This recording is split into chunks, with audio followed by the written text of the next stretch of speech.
సమాజ హితం కోసం చేసేదే బోనాల పండుగ అన్నారు మల్కాజ్గిరి బీజేపీ ఎంపీ ఈటెల రాజేందర్. స్త్రీలను గౌరవించడం భారతీయ సంస్కృతి అని చెప్పుకొచ్చారు. తెలంగాణ రాష్ట్ర ప్రజలకు ఉజ్జయిని మహంకాళి బోనాల జాతర శుభాకాంక్షలు తెలిపారు. ఆడబిడ్డలను గౌరవించడంతో దేశంలో ఎక్కడా లేని సంప్రదాయం తెలంగాణకే సొంతమన్నారు. గోల్కొండ నుంచి లాల్ దర్వాజా వరకు కోట్లాది మంది మహిళలు బోనాలు సమర్పిస్తారన్నారు. బతుకమ్మ బోనాలు తెలంగాణకు ప్రత్యేక పండుగలని తెలిపారు. ఉజ్జయిని మహంకాళి అమ్మవారిని దర్శించుకొని బోనం సమర్పించారు ఈటెల రాజేందర్. రాష్ట్ర ప్రజలు ఆయురారోగ్యాలతో సుఖశాంతులతో ఉండాలని అమ్మవారిని కోరుకుంటున్నట్లుగా తెలిపారు.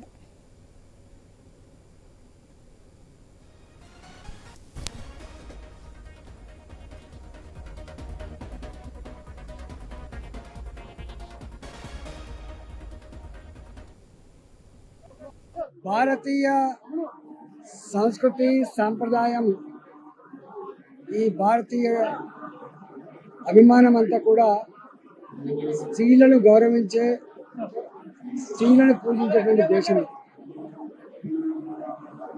చేసే పూజలు, సమర్పించే బోనాలన్నీ కూడా వ్యక్తి కేంద్రంగా కాకుండా సమాజ హితమే ధ్యేయంగా సమాజం అంతా కూడా పాల్గొని చేసేటువంటి పండుగ ఈ బోనాల పండుగ. గ్రామాల నుంచి మొదలు పెడితే సికింద్రాబాద్ బోనాల వరకు, మాదన్నపేట లాల్ దర్వాజా బోనాల వరకు కోట్లాది మంది ఆడబిడ్డలు బోనం సమర్పించినటువంటి ఆచారం అనాదిగా